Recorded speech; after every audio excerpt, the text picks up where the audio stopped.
Oi TV. Mbote na balandi ya émission Mwinda. Mwinda eza na lingala na français lingi ko barara lampe. Alors lampe musala nango eza kopesa lumière. Na kati ya émission yo ezaka émission yo epesa nde lumière. Toyebi na moment tozo passer, toza déjà na moment asuka et toza na moment moko mulili se ekoti. Ozo sengeli lumière ezala pona kolakisa lolenge nini ya kotambola ndenge basoda balobaka toujours na butu tout le monde est suspect. Alors émission Mwinda lelo comme d'habitude toyambeli bino lisusu oaza habitué ya émission oyo mosali na Nzambe le pasteur Ziku Kambala et ami bengaka soso ya mboka. Alors yo zolanda na kosenga yo ndenge na senga ko la fois passée joie biki na yo joie papier okoyekola pasteur Zikuka mbote ndeko journaliste oza malamu papa naza malamu na ngolo ya Nzambe journée leki malamu tamboli malamu pona kokoma nisiko oui journée leki malamu to tamboli pe malamu pona kokoma na esika oyo vraiment oui papa Zikuka Kambala azali pasteur na église Arche de l'Alliance. Bongo apôtre na Arche de Vainqueur. Azali apôtre. C'est-à-dire yende azokamba et lingomba oyo communauté oyo babengi Arche de Vainqueur. Arche de Vainqueur. La fois passée toyambaki pasteur Ziku Kambala na émission oyo afungolaki makambo ya minene na kati ya émission. Alobaki yabisa biso que non mosali na Nzamba akoko sala politique et soko la ki émission na malamu alobi que non mosali Nzambe nde politique eza bongo te papa eza ndenge. Alors lokola mosali na Nzamba akoko sala politique tongi to lobela pe na no politique lelo na yo pasteur yo za na ndako yebi que mosali na Nzamba akoko sala politique te émission za ofungwama to bengi yo yaka koyebisa biso ndenge nini mosala na Nzambe akosala politique te soko po lingi osala osolona papa Ziku Kambala débat na TV pour défendre mutamta défendre thèse na ye. Je crois que papa kozala prêt pour osala ngo. Non, c'est facile. OK papa Ziku Katongi to lobela actualité oyo ezosala na mboka na biso lokola yo za mosala Nzambe oza pe moto na mopelengano nde babengi na lingala donc c'est-à-dire politicien. Francophonie ou tout ça manakati ya mboka na biso est-ce que oza na emo ya koloba pona francophonie? Oui, yambo na pesi ba union so bazolanda ngai na ngumba ya Kinshasa pe na Brazzaville et ailleurs na pesi bango bambote ebele bato nyonso o bakozwa libaku ya kolanda apôtre Ziku Kambala différence oyo bakinois bomesana kobenga prophète politique na zawana et na pesi bino nyonso mbote isika bozali motuna na yo eza motuna moko ya malamu penza olingi oyeba nini pe olingi odécouvrir nini epai ya apôtre Zikuka. Apôtre Zikuka ndenge na uta koloba francophonie salami na kati ya mboka oyo ba impression oyo eza nini parce que ezamba la liboso ba musu ba lobi esimbi te ba musu ba lobi esimbi alors eloko nini yo moni ya malamu na kati ya francophonie wana? Non moni congolais to mesana kozala opposant na makambo nyonso na makambo bazalaka opposant te biso to mesana kozala opposant na makambo nyonso mais to koloba nini na makambo etali francophonie. La francophonie, Tomoniango, c'était une grande fête, je crois, et Jubiso, 10 jours na RDC pour nous célébrer au Ezali la grande fête de la francophonie na kati ya mboka na biso. C'est-à-dire, tozwi li baku et que francophonie ezala organisé na mboka na biso na période où tozali oyo Fachi azali président de la République. Alors tozwi chance que francophonie ezala organisé na mboka na biso. C'est-à-dire ba discipline nyonso sportive et sali masano na yango na kati ya mboka et puis eleki vraiment kitoko makasi. D'ailleurs bakinois kutu bango moko balobi que fallait ba bagisa ta 5 jours, fallait ba bagisa ta 7 jours pour être ba continuer ko célébrer fête wana ya francophonie. Vous savez Dieu c'est quoi? Dieu c'est la joie. Dieu c'est la joie. Nzambe ezalaka ba frustration te. nzambe ezalaka ba fissure te. Nzambe c'est-à-dire la joie. Yango moni même na Ephésiens chapitre 5 et plutôt Galates chapitre 5 na verset 22. Ozomona ntango bazolakisa biso ba caractère oyo kozala ya mukristo. Ozomona babandi na la joie. Donc nzambe eza esengo. Alors tolekisi vraiment 10 jours ya esengo makasi na kati na mboka na biso bato ba se détendre, bato ba longole ba stress et puis bato vraiment ba kino ba monique fallait ka ba bakisa ba jour parce que ba discipline nyos et sali. Biso to mesana ka sport eza football. Mais lelo to moni ba sport ya ndenge na ndenge. To eko comprendre susu nzoka ko sokola mai sutu na nzoplo, nzoka ezalaka na ngo susu sport. Alors to comprendre ngo sikoyo. Alors ba découverte et salemi ebele, je crois que et c'est ici vraiment biso ba congolais parce que congolais akoma lokola mutu moko ba yiba esengo. Surtout kinois ba yiba esengo. Ba congolais na biso na est kuna ba koma na bango lokola bato ba yiba ba botola esengo na bango. Mais francophonie est vraiment dans 10 jours ezongisi esengo na mboka esengo ya ba congolais omoni kutu na ba opposa ba bosani ke il faut ba bana ko s'opposer bango nyonso to côté na esengo wana ya francophonie eza iloko malamu ndeko journaliste. Merci ndengo lobi eza iloko malamu mais papa tomoni na francophonie oyoyo na temps mukie batongi mwa biloko oyoyo basaleli fete oyoyo mais 4 uti koleka na mboko tomoni makambo etongami te mote que nous avons problème de volonté. Non, je crois que d'abord développer un pays d'abord selon la pensée de Dieu, c'est aussi la volonté, parce que même quand la Bible dit Dieu créa les ciels et la terre, c'était dans sa volonté, dans sa souveraineté, dans sa volonté qu'il a créé les ciels et la terre. Et dans sa volonté aussi, que nous appelons dans la Bible sa souveraineté, il a aussi vu qu'il puisse créer l'homme et la femme. C'était aussi dans sa volonté. Donc tout doit se faire avec une bonne volonté. Yango monique na francophonie volonté et salemi makambo ebele pe na kata volonté wana et salemi. Et au lobby que 4 ans eleki makambo salemi te, je crois que ndeko 4 ans o eleki makambo pe eleka ki ebele.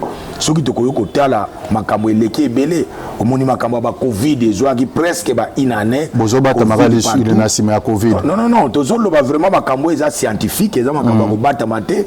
Je crois que tolo makambo eza scientifique, o remarquer que bisika on koko so ezali to koloba yango na 4 émissions. Mais o ezali pe ke za bongo, to koloba ngo eza bongo lokola basali ya nzambe. Donc je crois que apôtre Ziku Kambala, je crois que naza muto na kosakate. Je crois que moni que covid ezwaki bisope tamulai to kangame na bandaku, même biso ba pasteur mo to sala musala nzambe zate, mo to sambele zate, même développement na kota musala nzambe blokaki pendant presque plus de 7 mois, 8 mois et blokaki mo to sala la nzambe zalaki te. Et pourquoi au monique est bloqué pe makambo ebele même dans le monde entier. Vous savez que bazo parler lelo na guerre ya Ukraine. Guerre ya Ukraine na Afrique mobimba, na monde mobimba, et un impact macasse économiquement. Et un impact tout na interroger les économistes.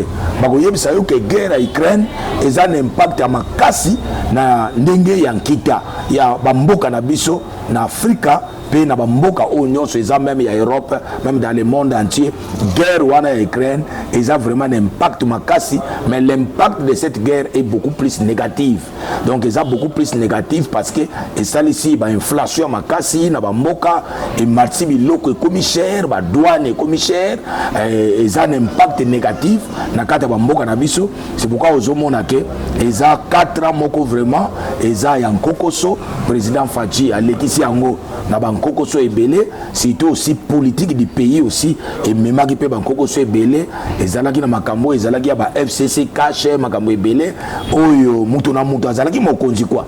Donc na FCC cash na kwenyo so mutu na mutu azalaki mokonzi, ministre aza mokonzi, mutu boya aza mokonzi, et il fallait voir que na ba ministre mususu azo boya même ko signer ou ezali ordonnance ya chef de l'état pour être en vigueur parce que aza ministre.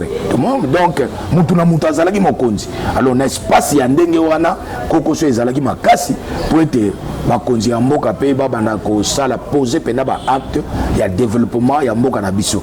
Mais je crois que par la grâce de Dieu tout monique lokola mwana mboka le président Félix Tshisekedi Antoine Tshilombo, je crois que yo monique to observer mingi ponga zikuka mbala na ya koloba na kombo ya Fachi Béton.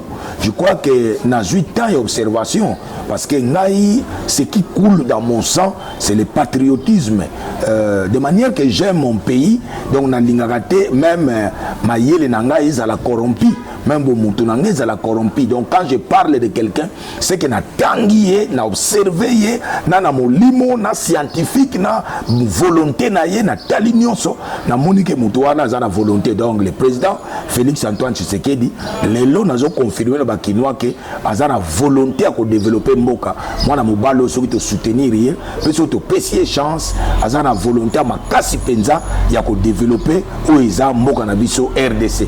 D'ailleurs bisika ya kutele yango soko tali akuti yango mboka déjà eza ya kokufa penza donc partout ba problème na bantité nyonso ba problème donc presque ezalaki mboka ya kokufa économiquement mboka ekufaki soko tali et puis même ba guerre oh yeah hérité injustement ya est ozomona eza ba kokoso moko makasi ko développer mboka na guerre na kati ya mboka yo o développer mboka en tout cas il faut la Fachi Béton sans quoi on kokokate on kokipe ko démissionner mais au monique Fachi Béton aza nerf solide avec son gouvernement Samba Lukonde au monique ba fort et salema malgré guerre à Ukraine malgré ba impactation négative ya Covid malgré impact négatif ya guerre ya est mais au monique quand même que ba fort et salema pour être mokili ya Congo et tambola quand même le lenge yango ekoki ko tambola.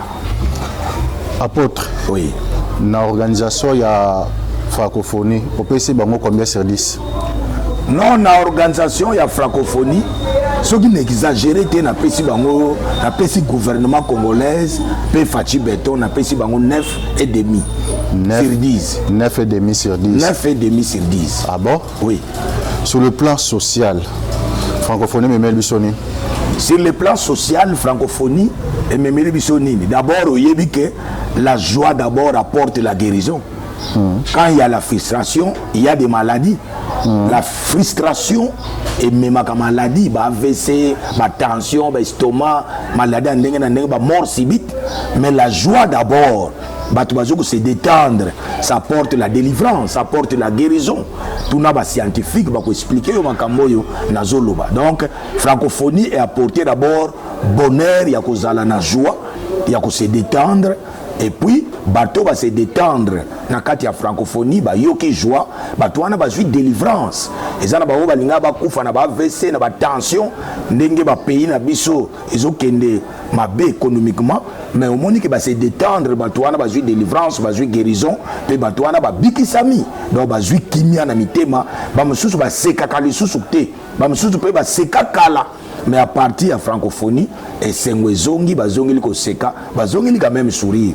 Alors l'impact sur notre économie, au moment que l'impact économique, au moment que l'élo, plus de 400 quelques des journalistes du monde, bazalaki ah il pas na biso, vous comprenez?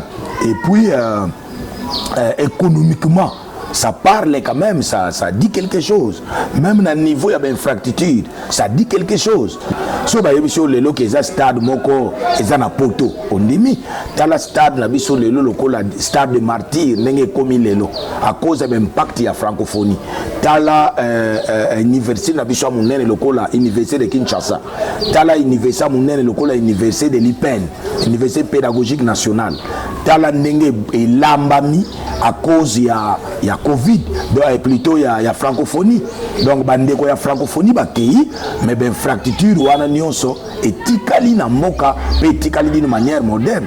Ngana yoki bandeko o bauti bamsusu bauti na bamboka bapaya bazoloba ke me bakosaka biso bayebisaka biso ke Congo eza mboka mabe bazaka bitumba na bitumba mais biso tomoni Congo na couleur mususu tomoni Congo mboka ya bien tomoni Congo mboka ya ordre tomoni Congo d'infrastructure ya kitoko ya malonga ya malamu vraiment oto yoka ke eza yango te oto moni na Congo omoni ke bato ba découvrir le vrai Congo oyo le président Tshisekedi a organisé pour être lobby to comme les sous Congo ya vrai koleka to comme lelo donc ça signifie qu'économiquement l'infrastructure na biso est bongi et puis makambo ebele oyo échangé à travers la francophonie donc bato pe ba congolais ba découvrir makambo ebele na mboka ba découvrir pe ba discipline ebele sportive maintenant na libum et non les échanges aussi et salemi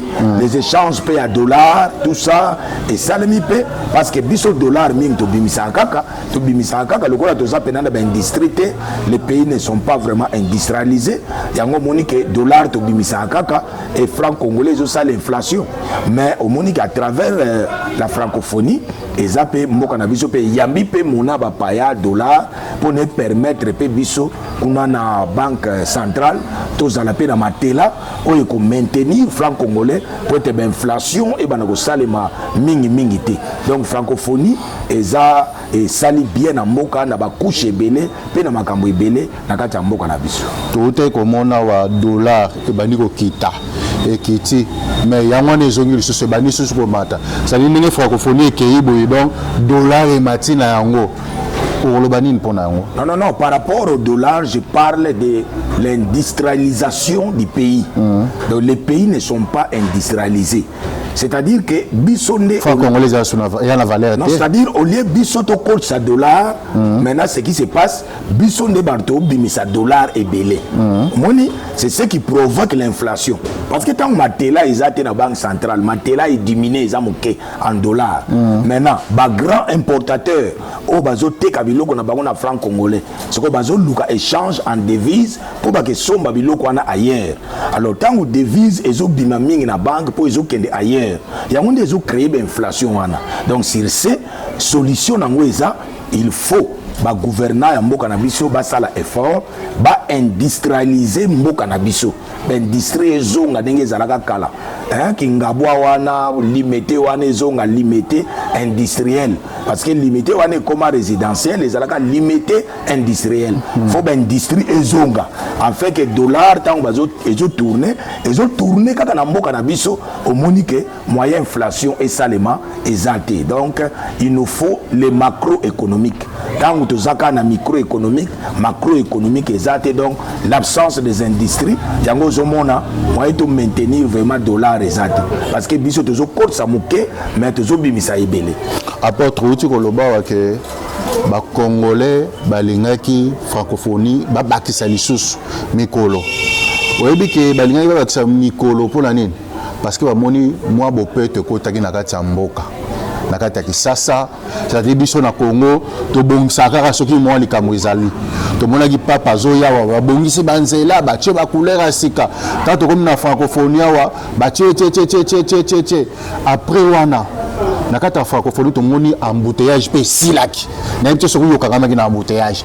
Embouteillage ezalaki te. Mais ndeka isili boye tozoko tala ba embouteillage. Na yebite impression ezali important. Non, je crois que par rapport à insalubrité et sa culture il faut que comme la culture ya kozala bopeto na bandako na biso d'abord na mapangu na biso d'abord na ba balabala to fandaka na ba quartier to fandaka na ba ri na biso na ba riel na biso il faut que comme la culture ya bopeto biso nyonso ce n'est pas seulement les gouvernants mais biso nyonso faut que comme la culture ya bopeto parce que kozala bopeto eza culture mobimba.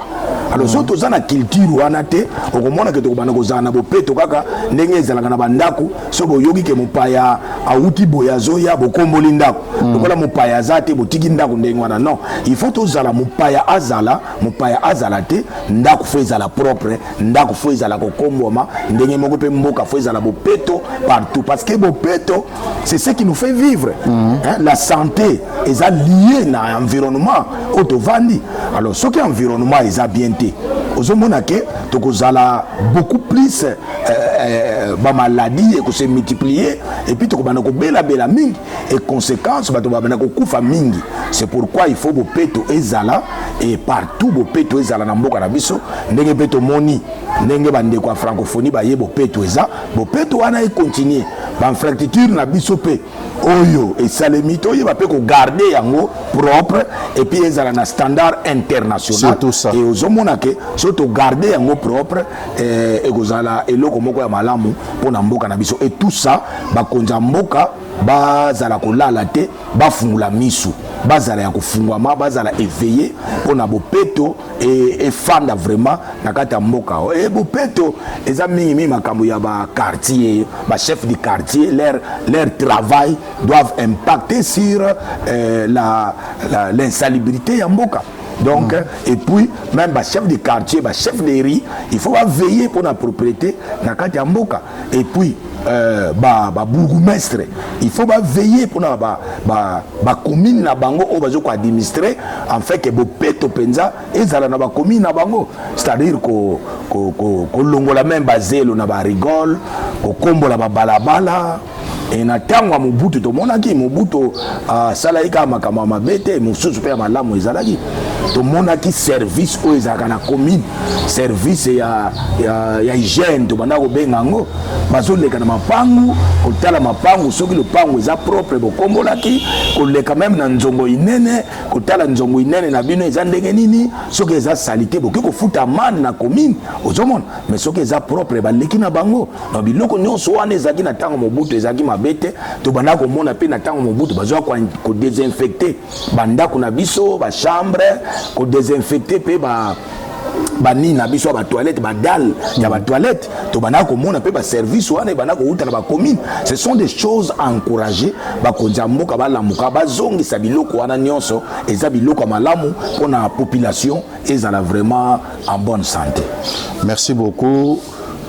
Bandeko bozoka mwinda ndenge ezopesa c'est-à-dire apôtre azopelisa nde mwinda yo za landa ko zolanda na yebi ko zosepela apôtre tolongi to tuna nano est-ce que na mboko oyo de ozomona nde to okende élection kozala oui na mboka nde to okendele parce que biso tozape banaliste politique ndenge na mboka to okendele tozomona ki élection ekozala tout électoral ezalité parce que ceux qui totali malamu na bato nyonso balandaka etando inene na ndenge ya solo soko olandi malamu okoya komona ke Seni a proclamé ki ba date nyonso o achaki presque ba date nyonso eza respecté même date o achaki ya dépôt de candidature ya ba députation nationale observer to moni ke bato ba déposer ba candidature na bango et puis provisoirement ba afficher bango na mire donc ba candidat eza ba candidature eza recevable to moni yango na date oyo ya dépôt de candidature ya provincial pe municipal tango ekoki to moni pe ba déclarer ouvert dépôt ya candidature ya provincial na municipal bato déjà bezo ko se préparer ba mususu pe ba bandi déjà ko déposer ba candidature na bango na ba parti politique na bango na ba regroupement politique na bango et ba mususu pe ba bandi ko déposer na Seni. Donc tozomona ke ndenge yango ezokendele en tout cas tozomona ke respect ya ba date nyonso ba tiaki ezali c'est ce qui nous assure que réellement ba élection ekozala na kati ya mboka. Bande ko opposition balobi ke non gouvernement ici ba bongisi tricherie alors baza na posa ba ke na dialogue sinon bango ba ko ke na élection te. Non, je crois que opposant balobaki ke il faut respecter délai constitutionnel. Alors yango wana Senipe azokende na forme ya respecter délai constitutionnel. Je crois que les opposants ne peuvent pas vouloir quelque chose et son contraire. Donc le quoi balingi ke tokende na délai constitutionnel batika Seni a évolué ndenga zo sala musala ne malamu kito kokende na délai constitutionnel.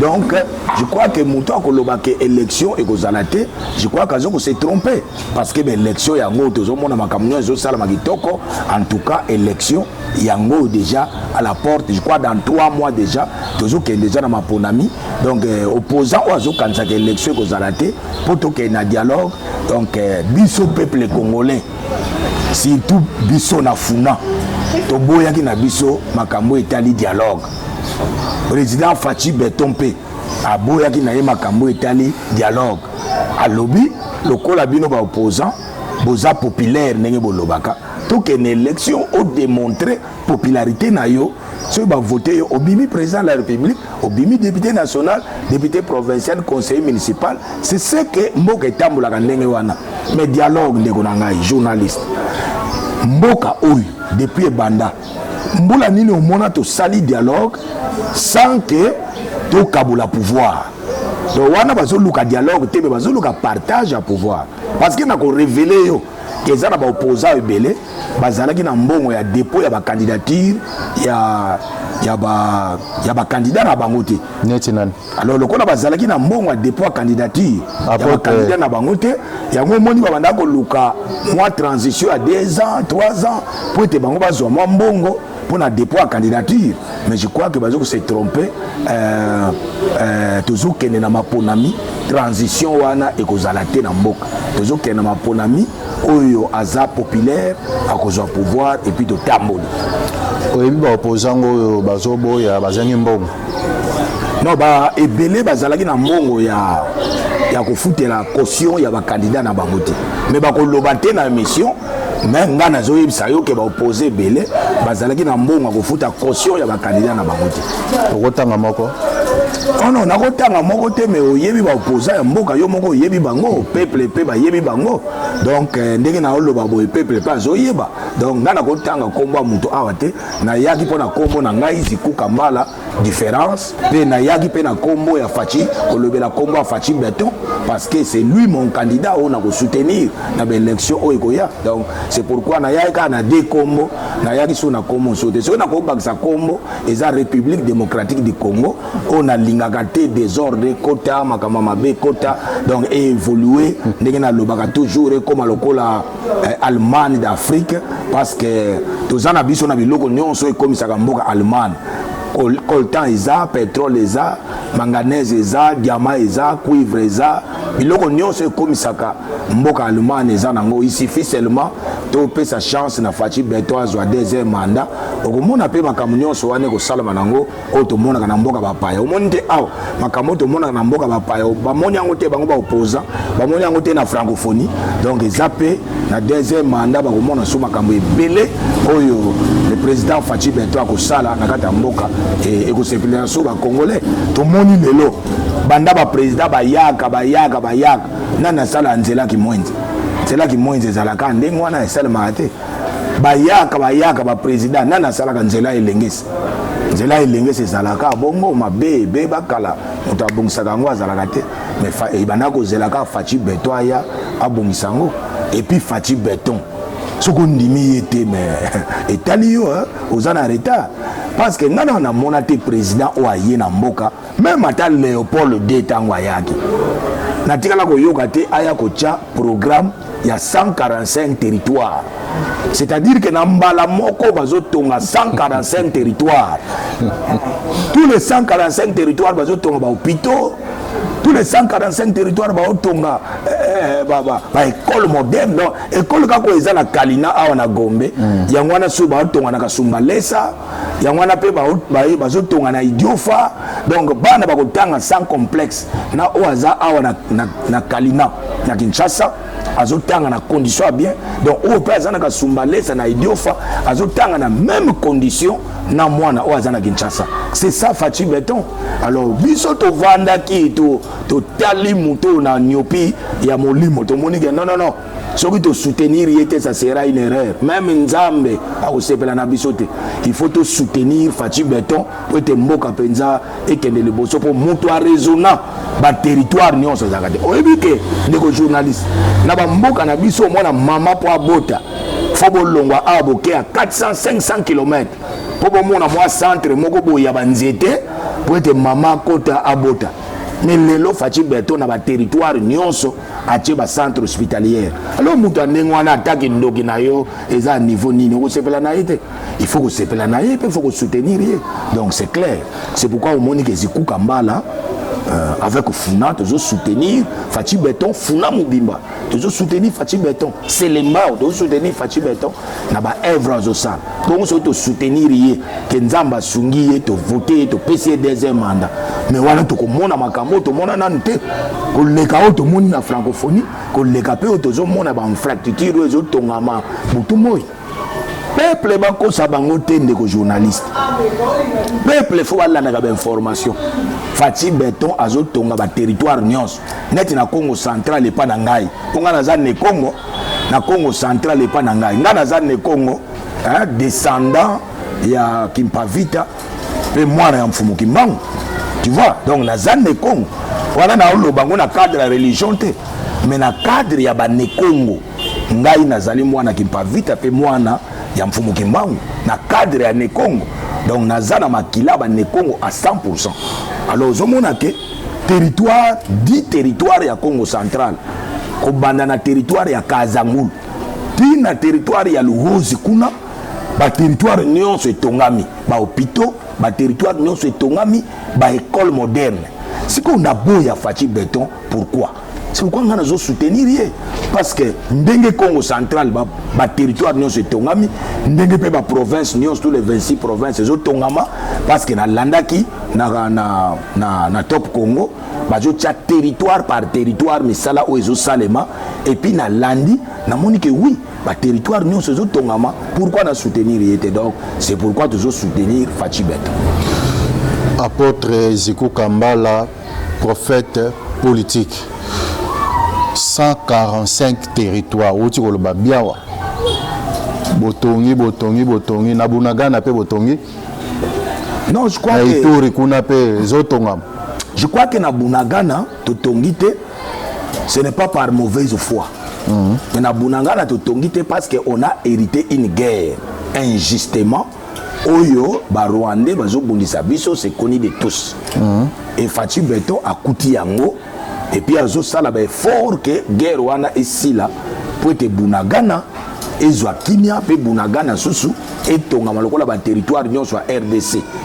Omoni mwana mobali oyo président de la République atamboli mokili mobimba pona koluka la paix na est du pays. En tout cas nanu na mona mwana mobali atambola boyelo pona mboka na yete na monde entier atamboli pona koluka la paix na mboka na ye pe na ba territoire nyonso pe précisément na Bunagana. C'est pourquoi zo sala be fort ko bongisa armée ko soma manduki ya sika makambo ebele zo salema o ba congolais bazoyeba te pona to tia kimia na Bunagana pe tongama lokola ba territoire nyonso etongama. Fachi Beton azolala te pona Bunagana, azolala te pona est ti est fo ezwa kimia pe est ko zwa kimia et biso ba prophète politique pe to koti makambo yango to koti yango na nzoto te na molimo pe na losambo to koti yango pe to koti yango pe na ndenga ko soutenir pona ko informer tous les jours population na ndenge ya ba télévision pe na ba radio pe te population a perdre espoir te ba yeba ke Fachi Beton azobunda pour ba territoire nyonso RDC pe est du pays ezala pacifier pe ezwa kimia. Sikoyo Bunagana eza na guerre. Sikoyo tokokende élection sans bango. C'est normal. Non, je crois que l'élection nyonso tokendeki na RDC tokendeki sans bango. Facha zalaki te na 2006 Facha zalaki te tokendeki sans Bunagana. Ozomona. Donc toye na 2011 tokendeki sans Bunagana. Toye na 2018 élection tokendeki sans Bunagana. Mais ko bongisa yango na oyebisa yo ke mwana mobali oyo le président de la République Fachi Beton azolala te. Yo monité mwana mobali azotambola partout le président de la République. Azotambola partout. Faut que tchaye na losambo. azotambola partout mpona koluka kimia ya mboka na biso. Au moins que tozala na mauvaise foi, mais je ne crois pas que même les opposants bakozala na mauvaise foi na point wana, parce que le président azotambola partout mpona koluka barelation diplomatique ya makasi, mpe azotambola partout mpona armée na biso ezala vraiment structuré, mpe makambo nyonso ezala bien po te tozwa kimia na kati ya mboka, mpe tozwa kimia na kati ya est ya pays. Et puis yo moko moni armée na biso ndenge ezalaki, armée na biso ezalaki ozoyoka bamixage babrassage makambo ebele. Donc esengeli mpe Faci Beto azwa temps mpe ya kostructure vraiment oyo ezali armée na biso congolaise po ete tokende kosala guerre na barwandais mpe na bunaga na kuna précisément mpona koarracher vraiment bafrontière na biso nyonso ezonga na Congo. Donc je crois que eza mosala ya olala olamuki te, mais eza mosala makasi yango ozomona bapinga na biso ezolemba te na terrain. Faci Beto mpe na gouvernement na ye azolemba te mpona koluka kimia ya mboka mobimba RDC. Merci beaucoup. On dit que apôtre politique aza na matière. Soto kati ete, c'est-à-dire toko kene ti tongo a aussi sa matière te. Alors, nalingi na posé sous question pour to kene ko citer papa. Oza candidat na élection. Oui, je sais que oza la candidat la si ko lobela peuple. Et je crois que ce qui moquait na bandi ko lobela peuple avant 2012. Je crois que le peuple congolais mutu nyonso ayebi zikuka mbala différence prophète politique bango moko babenganga mutu na bango mayele mutu na bango mayele théologien na bango juriste na bango biloko ebele bango moko bayebi ke mutu na bango mayele alobelaka bango banda kala. Alors depuis 2012 na bandi ko lobela bango par rapport ya mboka na biso tout ça makambo ndenge le kaka banalise politique. Depuis 12 ans na lobelaka peuple congolais, plus précisément peuple kinois, peuple ya funa na lobelaka bango bayebi yango mutu akoignora yango azate. Alors soki par exemple na élection o ezoya na funa et que peuple ya funa bapesi ngai confiance bapesi nga bavoi na bango nakende kolobela bango sikoyo d'une manière officielle na parlement, yo moko ozomona mbanga oyebi ke zikoka mbala alobaka bien yo oyebi yango. Je crois soko oye na français tokoloba na yo français banda tongo ti pokwa soko oye pe na banalise tokosala no banalise. Alors partout oyo baza capable ya kolobela population ne bango wana population il faut voter atinda bango na parlement pour balobela bango, c'est-à-dire bato baza na complexité soko oye na français to lobi français, soko oye na lingala sikuka mbala to lobi na lingala, soko oye na Kikongo sikuka mbala to lobi na Kikongo. Ogela la bapongite. D'ailleurs sikuka mbala yo moko zomona ndenge naza très éveillé. Je crois que naza mutu alala ka bapongite parce que naza très éveillé. Bango moko peuple congolais bayebi pe peuple ya funa pe ya selema bayebi ke sikuka mbala aza mutu asomnolaka te. Et puis ngana landaka likamuti na suka. Yango wana soki na propagande ekoki tokoyebisa peuple ya funa pe ya selema ke ba pesa confiance na zikuka mbala po ete tokende na parlement wana tomeka tobunda po ete makambo vraiment échanger parce que biso tozo prôner rupture eloko nini nango esilaka te. eloko nini esilaka te bave oyo déjà basali na ntango Mobutu na ntango ya Mouzé na ntango ya Joseph Kabila 18 ans na ntango pe ya Faci bazosala eloko nini nango esilaka te. Il faut quand même rupture esalema pour être nouvel ordre politique ekota topesa pe matière ya sika na monde na biso politique. Merci beaucoup Papa Ziku Kambala TV Zangonga. Alors tolingi opesa numéro ya téléphone belecteur na yo ya funa so balingi bakuta na yo bazana makambo koyebisa yo bako contacter ndenge ni soki electeur na ngai ya funa alingi akutana na ngai azana makambo koyebisa ngai numéro na ngai ezali 081 0 503 504 bandela 081 0 503 504 wana nde numéro na ngai soko bengi à tout moment. En tout cas okosolana mutu musute okosolana ngai moko. Merci beaucoup. Émission na Psycho Milasuka. Comment tozana esengo yozala ndako j'espère que c'est mwinda nde yango eza émission na biso nyonso eza émission na yo olingi opase na émission oyo kohésite te benga biso na numéro ozomona na bas ya écran téléphone biso tokoyamba oyo na émission oyo alors oyo nga nakoloba kaka merci na équipe technique Sam Vangu merci beaucoup napesi na mama na biso Mélanie mbote belé merci parce que asongi biso pe na mosala milo napesi mbote na bino nyonso kozala bandako tokutani mbala nsima na même chaîne na même heure bye. OI TV.